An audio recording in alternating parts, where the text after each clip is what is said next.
बच्चे, क्या हाल है? ठीक हो? मजे में हो? ऐसा होना चाहिए, मजे में ही रहना चाहिए बच्चों को, राइट। अब आता है कि क्लास 11th के बच्चे पढ़ना चाहते हैं, बैठे बैठे बोर हो गए हैं। मैंने भी सोचा चलो उनको कुछ पढ़ाया जाए, बताया जाए, सिखाया भी जाए, बातचीत भी कर लिया जाए। तो पहली क्लास जब हमारी बेसिकली होती है ऑफलाइन की, तो हम लोग बहुत सारी बातें करते हैं। अब ऑनलाइन में हमारा भी तजुर्बा नया है, आप लोग तो खैर पुराने होंगे। देखते हैं, कोशिश करते हैं पढ़ा के आप लोग को मजा आना चाहिए पढ़ाई में भी, चाहे ऑनलाइन हो या ऑफलाइन हो। जब कभी मैं ऑनलाइन पढ़ाता हूँ बच्चों से शुरुआत करता हूँ साइंस से, ठीक है। ये साइंस क्या होता है, कैसे डिफाइन करते हैं साइंस को। तो आप लोगों ने कुछ सोचा होगा डेफिनेशन या पढ़ा होगा कि साइंस किसको कहते हैं,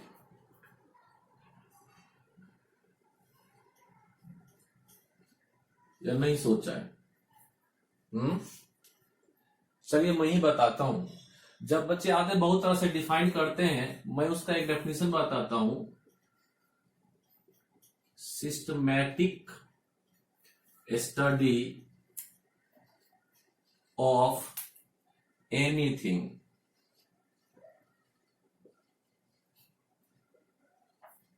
is called science.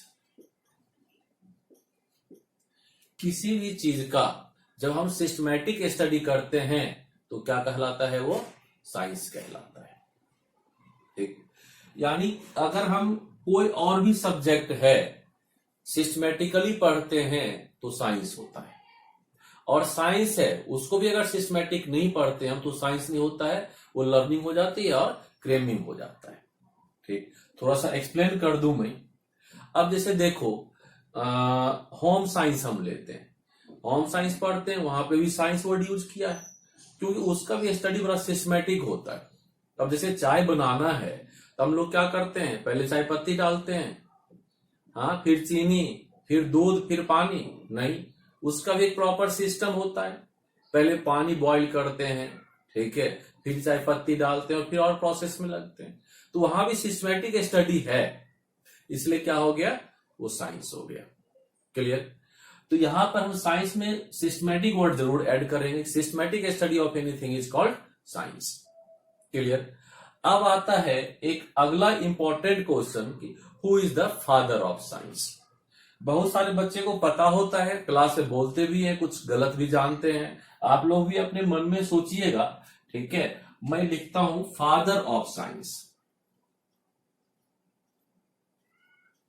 Father of science कौन है? किनका नाम सोचा है आप लोगों ने?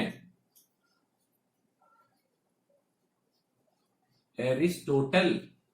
जिन्होंने भाई एरिस्टोटल सोचा है वो अच्छी बात है, सही सोचा है, ठीक है। इन्होंने ही साइंस बनाया था और हम लोग के सिर के ऊपर डाल दिया भाई पढ़ना पड़ेगा।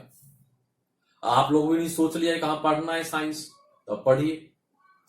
एरिस्टोटल ने साइंस बनाया और उसको डिफाइन भी किया था। उनके डेफिनेशन से मेरा डेफिनेशन थोड़ा अलग होगा, और है उनका डेफिनेशन आप लोग देखिएगा, ढूंढिएगा कि उन्होंने क्या कहा था साइंस का डेफिनेशन।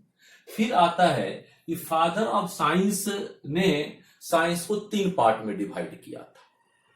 अब हम लोग फादर ऑफ साइंस तो है नहीं, तो हम लोग साइंस को 2 ही पार्ट में डिवाइड करेंगे, 3 पार्ट में डिवाइड करेंगे। वो फादर हो गए, जब दोनों ने 3 पार्ट किया तो हम थोड़ा सा कम कर लेते हैं, ठीक है। और साइंस का 2 पार्ट बनाते हैं, राइट बच्चे। एक बनाते हैं बेसिक और दूसरा बनाते हैं अप्लाइड। हाँ, बेसिक साइंस और अप्लाइड साइंस, बिल्कुल सही कहा। और उन्होंने बेसिकली बेसिक साइंस ही दिया था, अप्लाइड साइंस नहीं दिया था। और उनके बेसिक साइंस में 3 पार्ट था, वो कौन कौन सा है? फिजिक्स, केमिस्ट्री और बायोलॉजी। ये 3 था उनका पार्ट, जो आज हमने बेसिक साइंस कर दिया। और अप्लाइड साइंस की बात आती है, अप्लाइड साइंस के 219 ब्रांच हैं, 219 ब्रांच हैं अप्लाइड साइंस के पूरे वर्ल्ड में। और पूरे वर्ल्ड में कोई बहुत से बहुत बड़ा कंट्री हो या बहुत छोटा कंट्री हो, ये 219 ब्रांच नहीं पढ़ा सकता। मैं कई बार क्लास में मस्ती करता हूँ, पूछता हूँ बच्चे बताओ कि कोई ऐसा कंट्री जो सारा साइंस पढ़ाता हो, बच्चे तुरंत कहते हैं sir USA, Australia, Russia, Germany, France. कोई ऐसा कंट्री है ही नहीं जो 219 सारे ब्रांच पढ़ा सके। रिसोर्स चाहिए होता है, उतना रिसोर्स नहीं है, नेचुरल रिसोर्स नहीं है, राइट। अब जैसे कि एक दो एग्जांपल लेते हैं। सेस्मिक साइंस है, सेस्मिक साइंस अप्लाइड साइंस का एक ब्रांच है और वहां पर अर्थक्वेक के बारे में पढ़ाया जाता है, भूकंप के बारे में स्टडी कराया जाता है।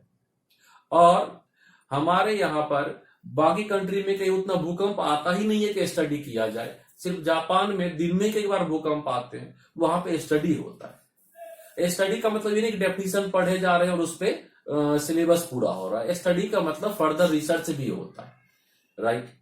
ऐसे ही फ्लड साइंस है, और भी 2-3 साइंस है जो 2-3 कंट्रियां ही पढ़ा पाती है, क्लियर। और एक नया साइंस है एआई, आर्टिफिशियल इंटेलिजेंस। अब देखो ये 3 कंट्री में पढ़ाई होती है, ठीक है। जापान है, अमेरिका है और ऑस्ट्रेलिया है, बाकी सब और नहीं कोई कंट्री पढ़ाई पाता, राइट, क्लियर। चले आगे।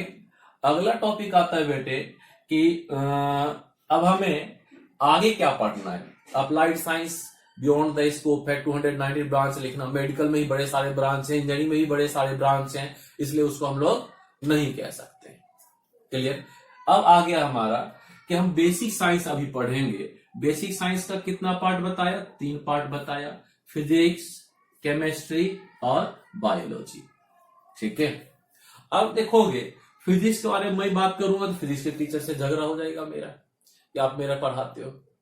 बायोलॉजी वाले का चर्चा करूंगा तो वो भी नाराज हो जाएंगे, झगड़ा करे ना करे, ठीक। तो मैं अपना सब्जेक्ट पढ़ाऊंगा और वो कौन सा है?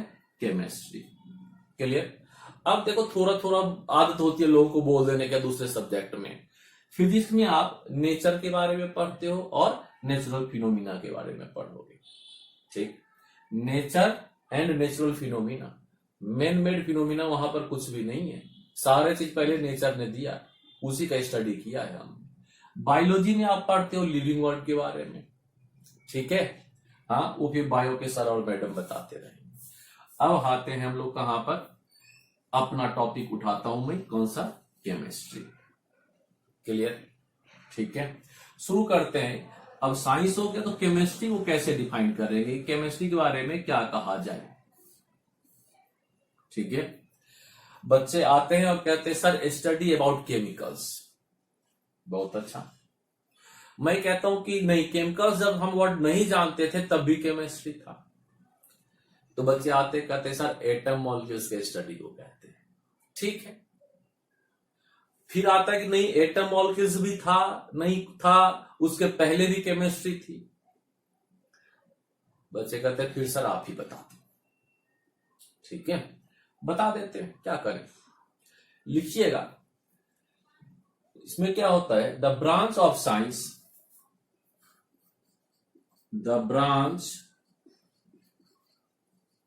Of science in which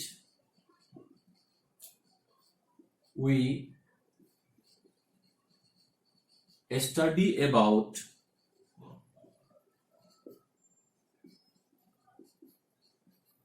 nature of material from which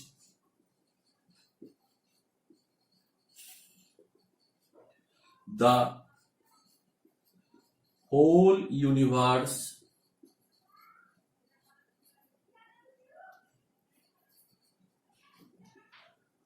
is made up of, क्लियर। अब देखो एक्सप्लेन करता हूं बेटे।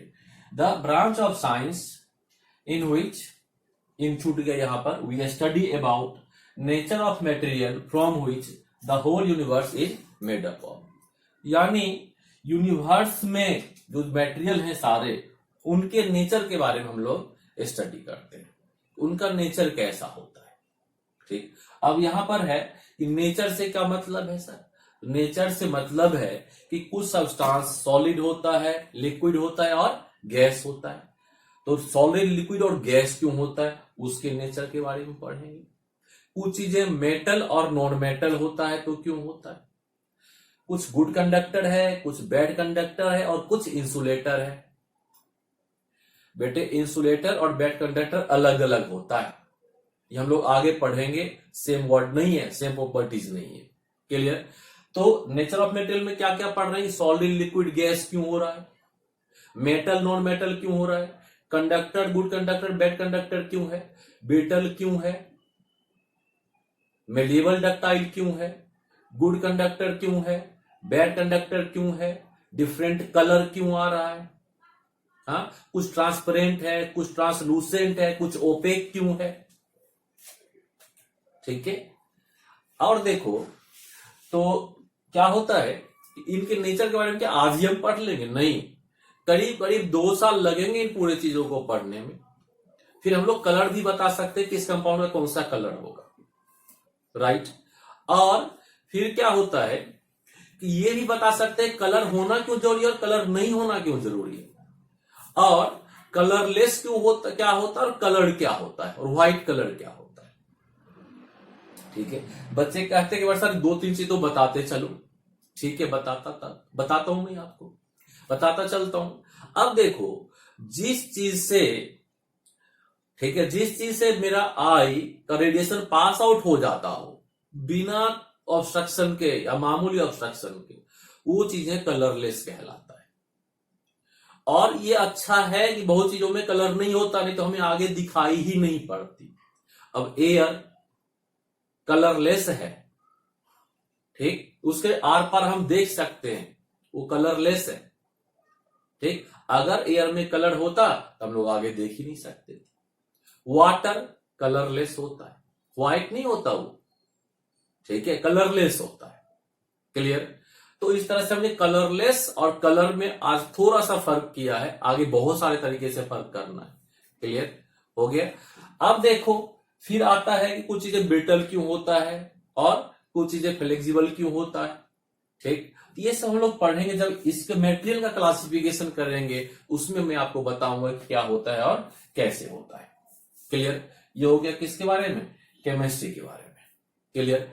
अब आता है बेटे हमारा अगला पॉइंट कि केमिस्ट्री के फादर कौन है, who is the father of chemistry. Father of science is Aristotle, but father of chemistry कोई और होंगे।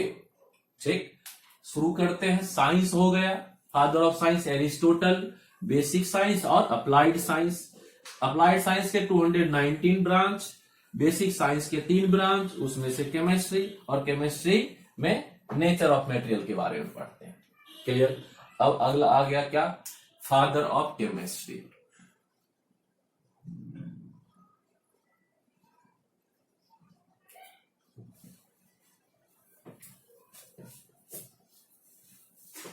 आप लोगों ने गेस किया होगा बेटे कोई नाम, नहीं। देखिए नाम मैं लिखता हूं, एंटनी लेवॉइजर।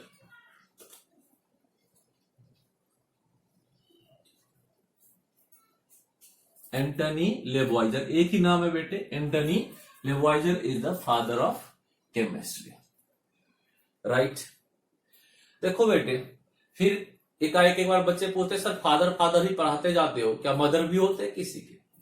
ठीक है, हाँ होते हैं। मदर ऑफ केमिस्ट्री मुझे पता है, मदर ऑफ केमिस्ट्री, इनका नाम है मैरी एनी। और कहोगे सर किसी और के भी मदर होते हैं, साइंस के मदर नहीं बताया। बेटे हमें नहीं पता, और शायद सारे सब्जेक्ट में मदर भी नहीं होते हैं। केमिस्ट्री इस मामले में बड़ा लकी है, यहाँ फादर और मदर दोनों है, राइट। एक्चुअली क्या हुआ कि एंटनी लेवॉइजर ने बड़े सारे काम किए केमिस्ट्री के, मॉडर्न केमिस्ट्री में, और फिर उनकी शादी मैरी एनी से हुई। ठीक, तो एंटनी लेवॉइजर केमिस्ट्री के विद्वान को डिफरेंट तरह से गैदर करते थे, उनके इंफॉर्मेशन को गैदर करते थे, मगर उसको वो पेन डाउन नहीं कर पाते थे, लिख नहीं पाते थे, सिस्टमैटिक नहीं कर पाते थे। तो उनके काम को मैरी एनी ने किया। पूरा डिजाइनिंग करना, वो नॉलेज लाते थे मगर नॉलेज को डिजाइन के फॉर्म में रखने का काम किसने किया था? मैरी एनी ने किया था। इसलिए क्या हुआ? मदर ऑफ केमिस्ट्री कहलाई। और फादर ऑफ केमिस्ट्री में भी बड़े सारे लोग आते हैं, कुछ और नाम भी बताते हैं, कुछ और नाम भी बताते हैं। तो देखते होगे बेटे, वहां पे कुछ और लगा होता होगा, जैसे father of modern chemistry Berzelius, father of atomic chemistry Dalton, father of this chemistry ये वो, ठीक है। Father of Indian chemistry Acharya Prafulla. तो वहां पे देखो केमिस्ट्री के पहले या बाद में कुछ न कुछ सफिक्स और प्रीफिक्स लगा हुआ है तो नाम बदल रहा। फादर ऑफ केमिस्ट्री की बात आती है तो एंटनी लेवॉइजर, फादर क्या कहते हैं मदर ऑफ केमिस्ट्री की बात आती है तो मैरी एनी, यही नाम आएगा। ठीक, इसमें कोई ऑब्जेक्शन किसी को नहीं होना चाहिए। ऐसे लोग करने को कर भी देते हैं ऑब्जेक्शन। मैं अपना बेस्ट नॉलेज आपको दे रहा हूं, इसमें शायद कोई गलती नहीं होनी चाहिए और नहीं है। क्लियर? अब आता है बेटे केमिस्ट्री में क्या पढ़ना है, ये थोड़ा सा आइडिया लग गया। केमिस्ट्री कैसा ब्रांच है, नेचर ऑफ मटेरियल के बारे में पढ़ते हैं। इससे आगे जब चलते हैं बेटे तो क्या आता है, सर अब आगे क्या पढ़ाओगे? बेटे बहुत सारा टॉपिक है इंटरेस्ट क्रिएट करने के लिए, मगर कुछ काम भी करके जाना चाहिए क्लास से। ठीक है, तो आज हम लोग कुछ काम करके जाते हैं। अच्छा एक चीज बताओ, एक और क्वेश्चंस में शुरुआत करता हूं क्लास 11th का। ठीक, एक फैमिली है, बड़ा पेकुलियर फैमिली है, बड़े लोग हैं, छोटे लोग हैं, पढ़े लिखे लोग हैं, बेवकूफ लोग हैं।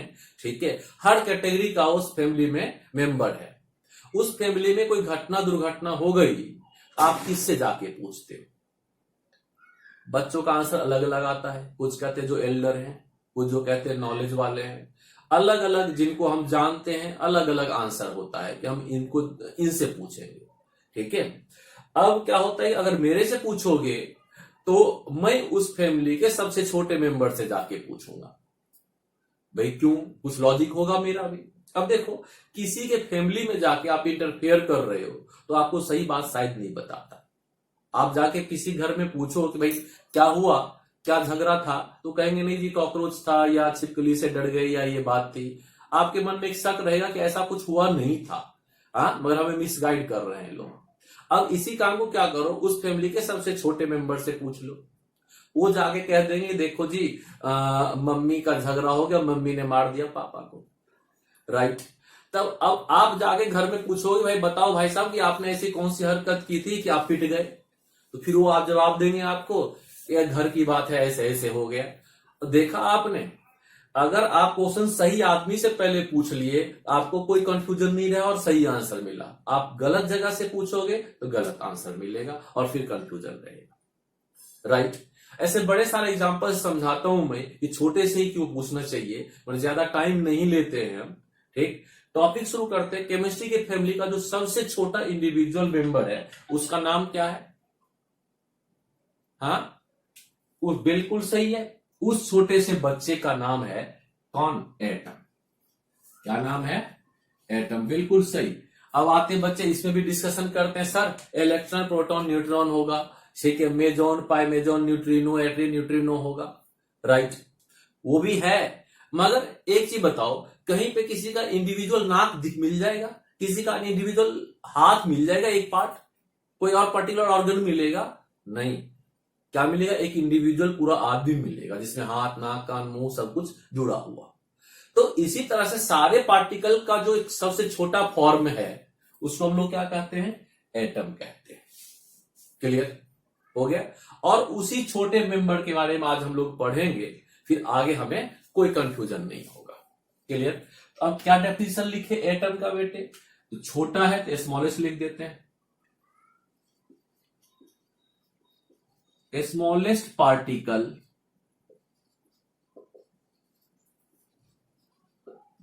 which takes part in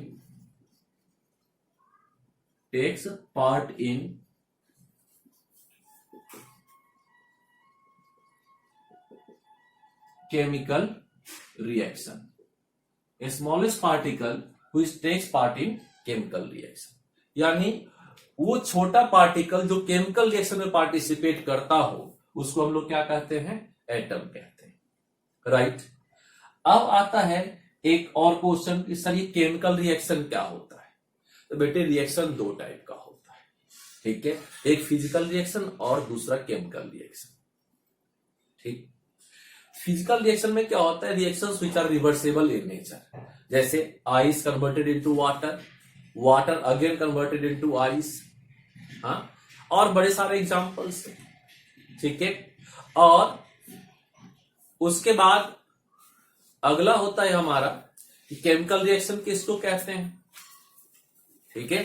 chemical reaction कहते हैं those reaction which are not reversible in nature, ठीक है। इसमें भी बड़े सारे और आएंगे पार्ट, वो देखेंगे केमिकल रिएक्शन भी रिवर्सिबल और इरिवर्सिबल होता है, ठीक है। मगर यहां पर जो सिंपल डेफिनेशन है, those reaction which do not gate reversed, ठीक।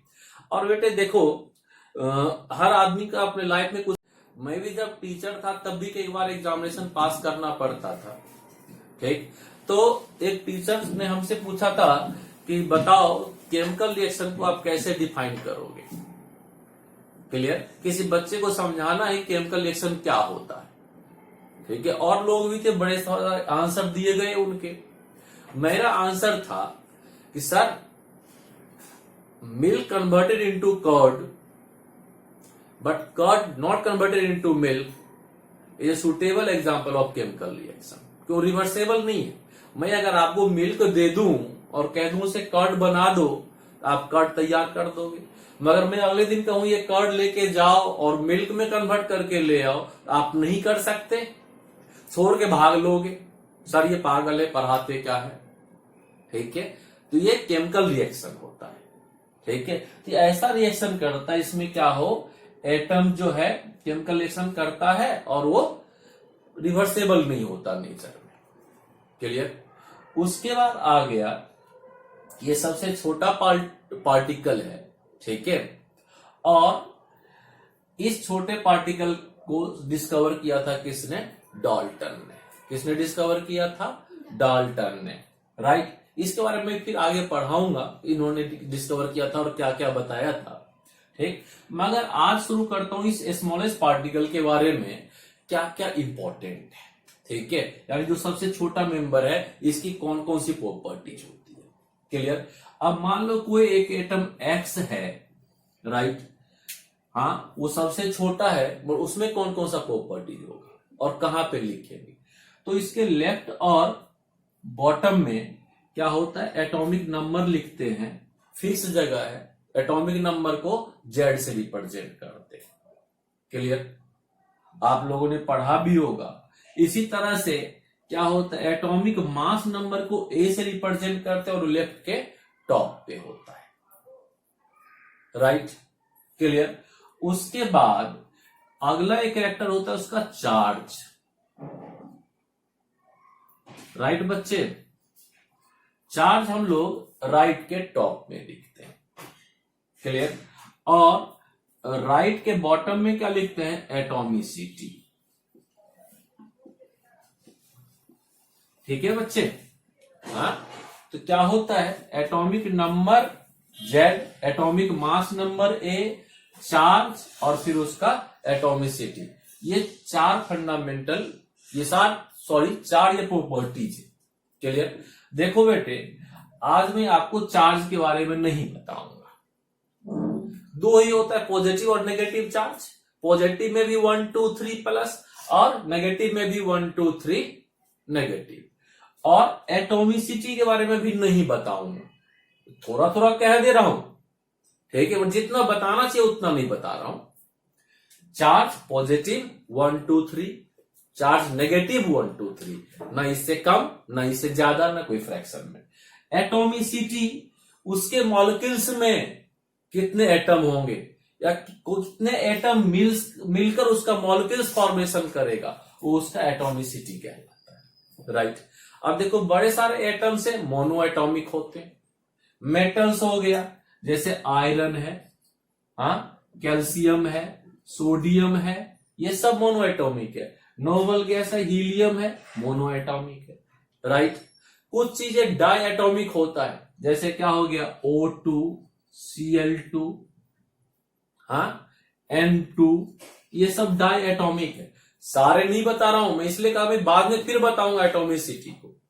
इसके बाद फिर एक टर्म होता है क्या, डायटोमिक के बाद पॉली एटॉमिक होता है। पॉली एटॉमिक कैसे हो गया, जैसे क्या होता है P4 हो गया, S6 हो गया, S8 हो गया। इतने एटम्स मिलकर एक मॉलिक्यूल्स बनाएंगे। इसका सिंगल एटम ही मॉलिक्यूल्स होता है और वही मॉलिक्यूल्स उसका एटम भी होता है। डिटेल बाद में करेंगे, क्लियर। तो आज हमने देखा कि एटम का 4 प्रॉपर्टीज है, राइट। इन 4 प्रॉपर्टीज में जो सबसे इंपॉर्टेंट है वो क्या है, एटॉमिक नंबर Z। अभी बताता हूं ये सबसे फंडामेंटल प्रॉपर्टीज क्यों है। क्योंकि बड़े सारे एटम्स मिलेंगे जिसमें चार्ज +1 होगा या -1 होगा या 2 भी हो सकता है। बड़े सारे एटम्स है जिनका एटॉमिसिटी सेम है, और बड़े सारे एटम्स होंगे जिसका एटॉमिक मास नंबर भी सेम होगा। मगर दुनिया में अभी तक कोई एटम नहीं है, हाँ, जिनके एटॉमिक नंबर भी सेम हो। ये इंटायरली डिफरेंट होते हैं, सबके अलग अलग होते हैं। इसलिए एटम का फंडामेंटल प्रॉपर्टीज क्या है, atomic number. Atomic number is the fundamental properties of atom. लिख लीजिएगा ये आप लोग, हाँ। और आप लोग पढ़ रहे हैं, साथ में कॉपी रखिए और जो बोलते हैं उसको नोट डाउन करते चलिए, हाँ। ये नहीं कि आज वीडियो देख लिए तो वीडियो देखना हुआ। आप पेन लीजिए, 2 कलर का 3 कलर का पेन लेके बैठिए क्लास में और उसको नोट डाउन करते रहिए, जैसे मैं करता हूं। एक अच्छा नोट्स तैयार हो जाएगा, right. Atomic number is fundamental properties of atom, clear. अब देखो बेटे, जगह भी बता दिया कि लेफ्ट के बॉटम में एटॉमिक नंबर होगा और राइट क्या होगा, लेफ्ट के टॉप में एटॉमिक मास नंबर होगा और राइट में चार्ज और एटॉमिसिटी होगा, क्लियर। अब एक एग्जांपल से मैं अगर बता दूं, ठीक है। मान लो क्या है, मैं लेता हूं सोडियम। एटॉमिक नंबर कितना होता है 11, एटॉमिक मास कितना होता है 23, चार्ज कितना होता है +1, एटॉमिसिटी कितना होता है 1। लिखने की जरूरत नहीं है, राइट, क्लियर। इसी तरह से अगर कोई और ले लें, दूसरा एग्जांपल, कैल्शियम है। एटॉमिक नंबर कितना होता है 20, एटॉमिक मास कितना होता है 40, चार्ज क्या होता है डबल पॉजिटिव, क्लियर। 3 प्रॉपर्टीज अभी लिख रहे हैं और फिक्स है, यहां लिखा है एटॉमिक नंबर लिखा है और यह है एटॉमिक मास है, राइट। अब आओ बेटे कि हमें आगे करना क्या है, सिर्फ समझना है, कुछ करना भी है। आज क्या करना है, एटॉमिक नंबर करना है। अब अगला एटम का एटॉमिक नंबर करेंगे और फिर एटॉमिक मास नंबर करेंगे, बाकी अगली क्लास में पढ़ेंगे, ठीक है बच्चे। तो 2 बात यहां पर याद करने का था कि father of chemistry Antoine Lavoisier और mother of chemistry Marie Anne थे, हाँ। और फंडामेंटल पार्टिकल एटॉमिक नंबर होता है किसी भी एटम का, राइट। अब देखो बेटे, वही शुरू करते हैं, atomic number.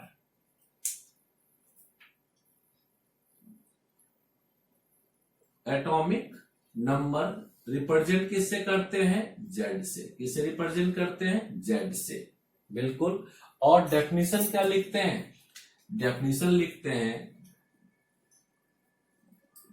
The total number of proton present inside the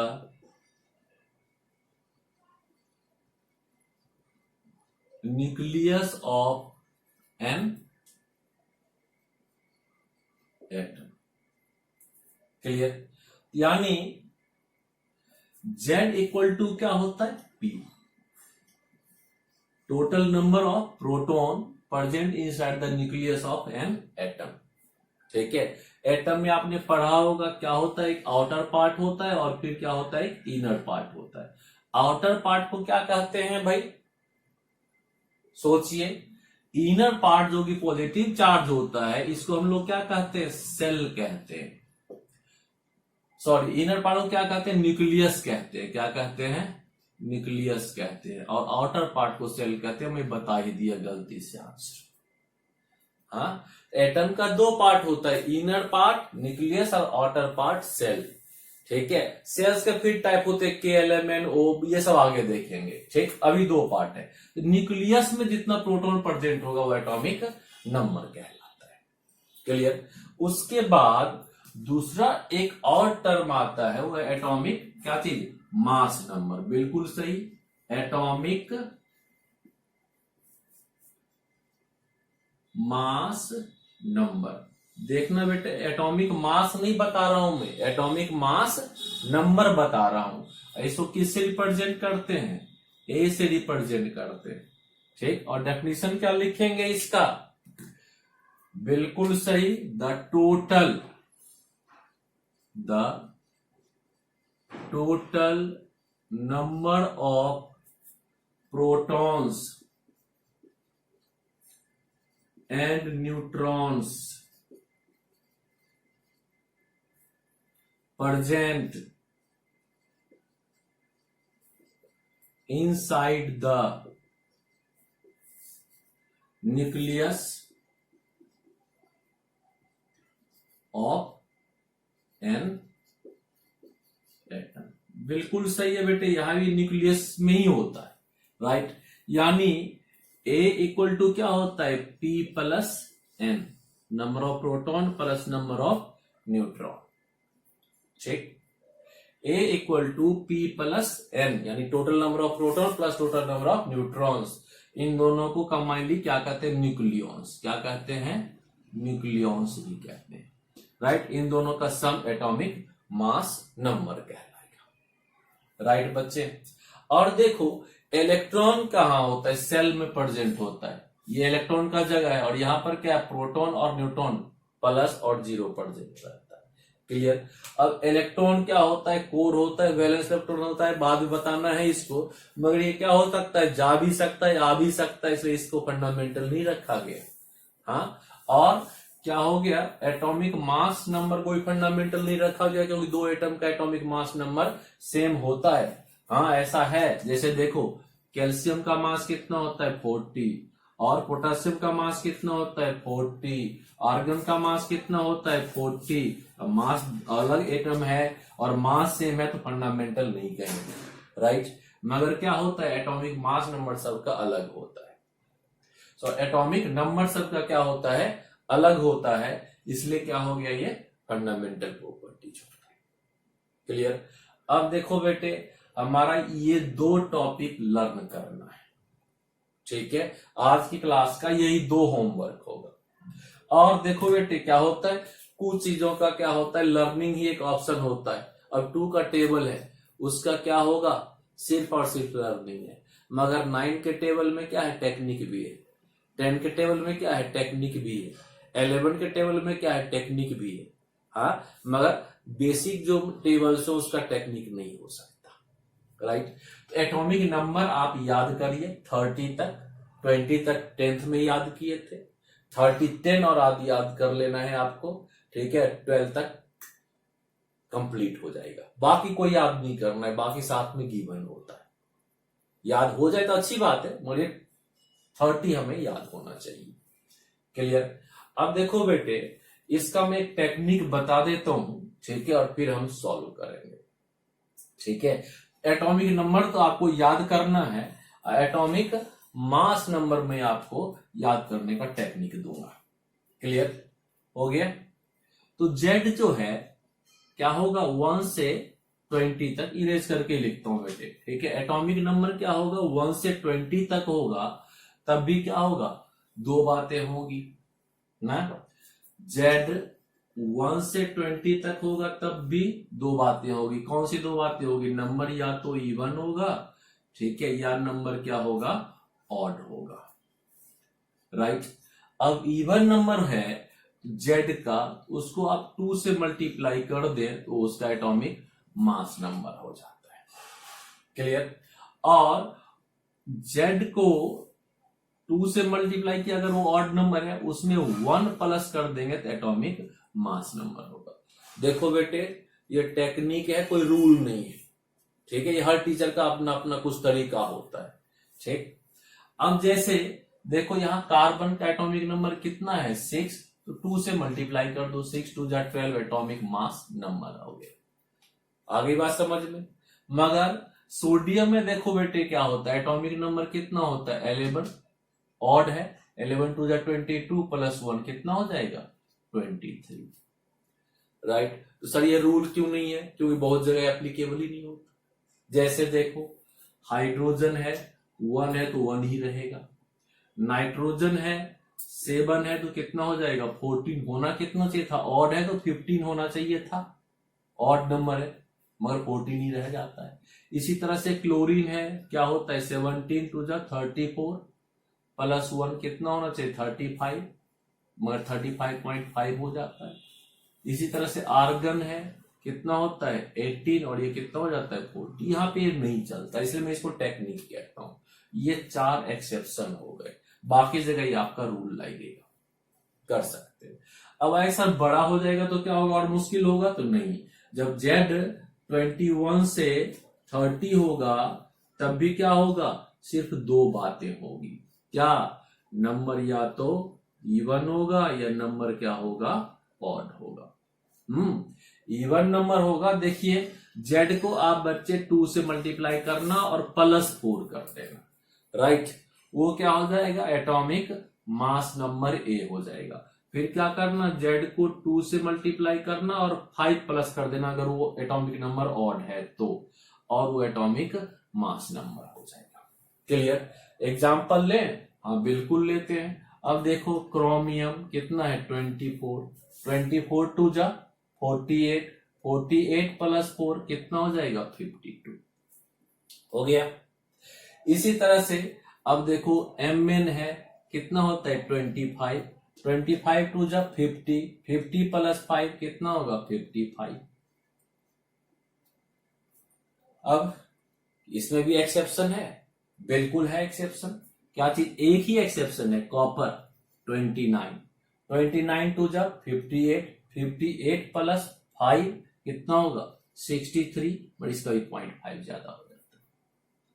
clear, तो ये क्या हो गया, आपको सिर्फ यहां पर कितना, ये 4 और एक ये 5 एक्सेप्शन है 30 में, और 25 आपको इस रूल से निकल आएगा। ठीक है बेटे, देखो क्यों याद करना जरूरी है, याद करोगे तो आज एटॉमिक नंबर हो गया, एटॉमिक मास नंबर हो गया।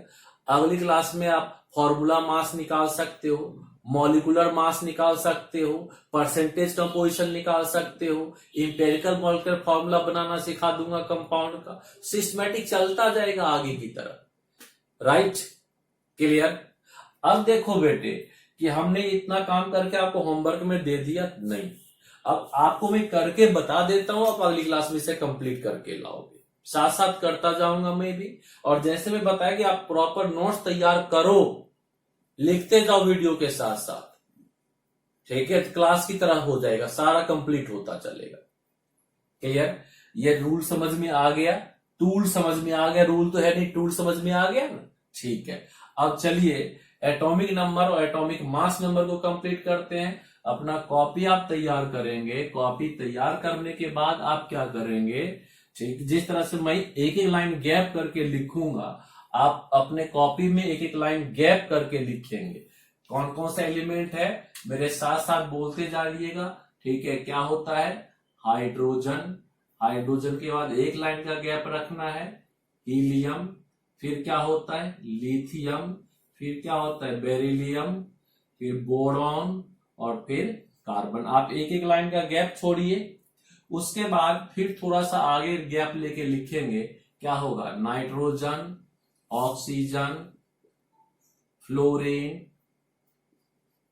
नियॉन, उसके बाद सोडियम, फिर क्या होगा मैग्नीशियम, फिर क्या होता है aluminium, silicon, phosphorus, sulphur, chlorine, argon, potassium, calcium. यहां तक आपको याद था 20 तक, राइट। और हम पहले 20 तक ही कंप्लीट करते हैं, या पूरा और कंप्लीट कर लें। तो यहां पर क्या होता है बोलिएगा, साथ साथ याद हो जाएगा, अगली क्लास में रिवाइज कराऊंगा। एस्केंडियम, फिर titanium, vanadium, chromium, manganese, iron, cobalt, निकल, कॉपर और जिंक। राइट बच्चे, ये हो गया 30, और एक एक लाइन गैप में आपने लिखा होगा। ठीक, अब देखो सबका एटॉमिक नंबर लिखते हैं। ठीक है, एटॉमिक नंबर इसका कितना होगा, 1 2 3 4 5 6 7 8 9 10 11 12 13 14 15 16 17 18 19 20 21 22 23 24 25 26 27 28 29 और 30। राइट बच्चे, अब देखो डिफरेंट है, कोई सेम नहीं आया है फंडामेंटल प्रॉपर्टीज। अब क्या निकालना है, इसका एटॉमिक मास नंबर। बिल्कुल सही है। क्या करते हैं आप लोग, पेन ना हो तो बदल लीजिएगा। यहां क्या हो जाएगा, हाइड्रोजन 1 का 1 रहेगा, हीलियम कितना हो जाता है 4, लिथियम कितना हो जाएगा 3 2 6 प्लस 1 7, इसका कितना हो जाएगा 4 2 8, इसका कितना हो जाएगा बोरोन का 5 2 10, 10 प्लस 1 क्या होगा 11, कार्बन का 6 2 12, और जो एक्सेप्शन है उसको आप बॉक्स में डाल लीजिए। नाइट्रोजन कितना हो जाएगा 7 2 14 ही रह जाता है, ये भी एक्सेप्शन में। ऑक्सीजन का 8 2 16, 14 का 9 2 8, 18 प्लस 1 कितना हो जाएगा 19, नियोन का कितना हो जाएगा 20, सोडियम का 23, और इसका कितना हो जाएगा 24, 12 2 24। एल्युमिनियम का कितना हो जाएगा 27, सिलिकॉन का कितना हो जाएगा 28, फास्फोरस का 31, सल्फर 16 2 32, क्लोरीन 17 2 34 प्लस 1 कितना 35, 0.5 ज्यादा हो जाता है, इसको भी बॉक्स में रख लेते हैं। एक्सेप्शन है आर्गन 40, एक्सेप्शन है 4, एक्सेप्शन हो गया। अब देखोगे पोटासियम का कितना हो जाएगा 19 होता है बेटे, 90 लिख दिया था, 19 2 क्या होगा 38 प्लस 1 कितना हो जाएगा 39, कैल्शियम का कितना हो जाता है 40। यहां तक आपको याद होगा, हाँ, मगर कुछ मैं एक्स्ट्रा आज लिखा हूं, इसको मैं रिपीट करता हूं एक बार। 21 2 कितना हो जाएगा भाई 42 और कितना प्लस करोगे 5, कितना हो जाएगा 47।